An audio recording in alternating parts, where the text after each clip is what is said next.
주의 은혜가 여러분 모두 함께 하시길 간절히 축원합니다. 여러분과 함께 울고 웃으며 하나님의 말씀을 증거했는데 벌써 사순절의 40일이 다 지나고 오늘이 마지막 날입니다. 3월 달이 어떻게 지나갔는지 전혀 기억에 남지 않습니다. 이제 처음에는 이제 추워서 파카 입고 목도리 두르고 그렇게 사순절이 시작됐는데 벌써 2018년도도 이제 3월이 4분의 1이 다 지나간 거죠. 4분의 1이 다 지나갔고 이제 조금씩 가벼운 옷을 입고 다녀도 될 정도입니다. 성도 여러분 정말 수고하셨습니다. 제가 아는 어떤 목사님이 저한테 그러시더라고요. 한사랑교회가 아마 서울에 하나 남은 사순절 새벽기도 하는 교회일 거래요. 진짜인지는 모르겠지만 우리 성도들이 얼마나 사랑스럽고 또 자랑스러운지 모르겠습니다. 어제는 믿음의 선한 싸움으로 부르시는 주님의 음성에 대한 말씀을 함께 나누었습니다. 주님께서 우리를 선한 싸움으로 부르시는 이유는 우리가 선한 싸움을 싸우지 않으면 악한 싸움을 싸우면서 이 세상을 살아갈 거기 때문에 그래요.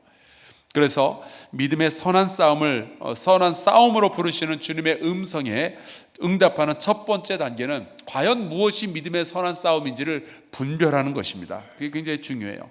그리고 일단 우리가 믿음의 선한 싸움을 싸우기로 작정했으면 이겨야죠. 싸움은 이겨야죠. 그래서 우리는 하나님의 전신갑주가 필요하고 모든 기도와 간구로 성령의 도우심을 받고 함께 싸우는 이 믿음의 전우들을 위해서 같이 중보에 기도해 주는 것, 그것이 이 부르심에 응답하는 성도들의 반응입니다. 오늘은 영원한 영광으로 부르시는 주님의 음성입니다. 이 성경 안에 보면은 이제 영광이라는 단어가 굉장히 많이 나오는데 특별히 이 베드로가 이 베드로 전서 후서를 쓰면서 영광이라는 단어를 굉장히 많이 사용합니다. 베드로 전서에만 13번을 이 영광이라는 단어를 사용을 하는데 한 예로 베드로 전서 1장 7절 말씀 제가 읽어드릴게요. 너희 믿음의 확실함은 불로 연단하여도 없어질 금보다 더 귀하여 예수 그리스도께서 나타나실 때의 칭찬과 영광과 존귀를 얻게 할 것이니라. 지금 고난 가운데 있지만 이 믿음을 지키고 우리가 인내한다면 그 믿음이 우리로 하여금 하나님의 그 영광에 들어가도록 인도해 줄 거다, 그런 이야기예요. 우리 믿는 사람들은 바로 이 영광으로 부르심을 받은 사람들인 줄로 믿습니다. 여러분과 저는요, 이 하나님의 영원한 영광에 들어가게 될 사람들이에요. 오늘 말씀에 보면 아주 분명하게 이렇게 기록해 놓았습니다. 모든 은혜의 하나님 곧 그리스도 안에서 너희를 부르사 자기의 영원한 영광에 들어가게 하시니, 그분이 하나님이신 거예요. 우리가 지난 39일 동안 많은 부르심에 대해서 우리가 같이 묵상을 했지만 그 모든 부르심의 최종 결과가 뭔지 아세요? 영광이에요. 하나님의 영원한 영광이 모든 부르심의 최종 결과입니다. 이 부르심은 정말 생각만 해도 감격적입니다. 성경에 보면은 이 하나님의 영광이 나타날 때 사람들은 그 영광을 감당할 수가 없었어요. 그래서 출애굽기 40장에 보면은 하나님의 영광이 이제 새롭게 만들어진 이 성막에 가득하게 되니까 심지어 모세도 그 영광을 감당할 수가 없어서 그 성막 안으로 들어가지 못했다라는 기록이 있습니다. 그래서 신명기 5장에 보면은 이제 이스라엘 백성이 그 여호와의 영광을 감당할 자신이 없으니까 모세에게 부탁하기를 당신이 저 시내산 꼭대기에 올라가서 하나님께서 뭐라 하시는지 듣고 우리한테 와서 말만 해달라고 그렇게 부탁을 하기도 하죠.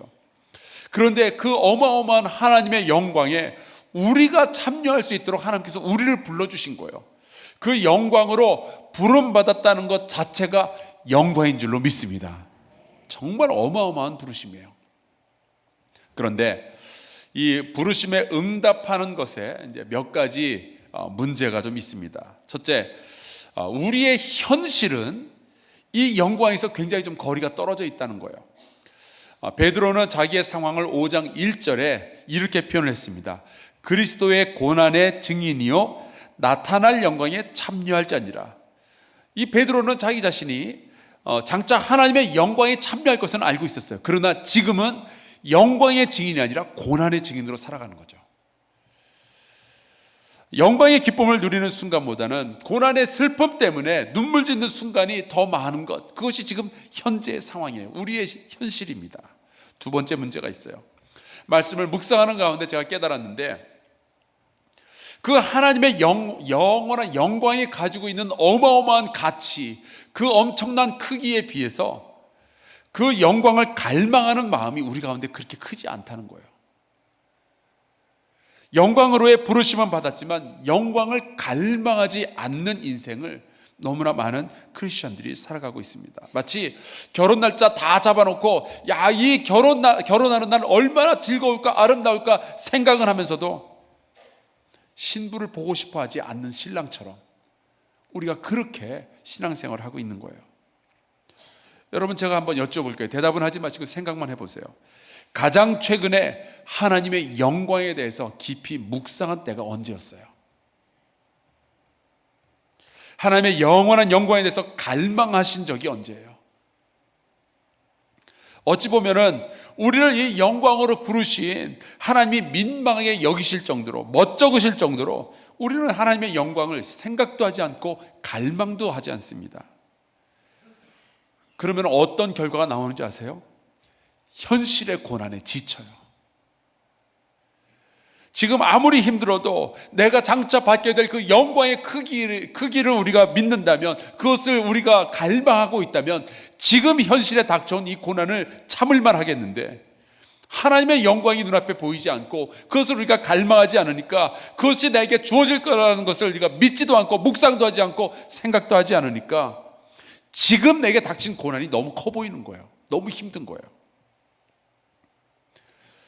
그래서 어떠한 결과로 이어지는가 하니 우리가 엉뚱한 것을 갈망하기 시작합니다.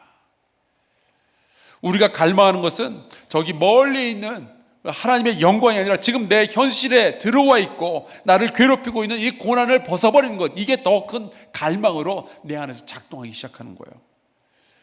하나님의 영원한 영광을 바라보기보다는 지금 현실 세계의 이익과 평안함과 명예로움을 더 갈망하는 거예요. 도대체 왜 이런 일들이 우리 성도들 가운데서 일어났을까? 왜 하나님의 영원한 영광에 대한 갈망이 사라지고 대신에 내 눈앞에 있는 이 고난을 벗어버리는 갈망이 더 커지게 되었을까? 베드로가 오늘 말씀해 보면 이렇게 표현해요. 대적 마귀가 우는 사자같이 두루다니며 삼킬 자를 찾나니.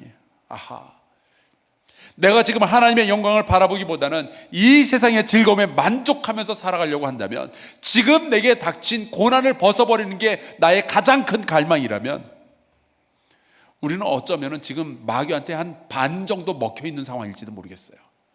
다리 하나 물려 있든지 손 하나 물려 있든지. 어쩌면은 그 왜 뱀이 이렇게 쥐나 이런 거 잡아먹을 때 보면 머리부터 이렇게 하나씩 물려 들어가듯이 지금 우리가 그런 상황에 있을지도 모르겠어요. 혹시 내가 고난 가운데 있을 때 하나님의 영광을 바라보면서 장차 나에게 주어질 그 영광을 바라보면서 견디는 것이 아니라, 내가 이 고난을 빨리 해결하기 위해서 자꾸만 세상의 방법들을 찾아 나서고 있다면 지금 우리는 마귀의 이빨 사이에 끼어 있는 거예요. 그렇다면 하나님의 영원한 영광으로 부르심을 받은 우리는 어떻게 해야 될까?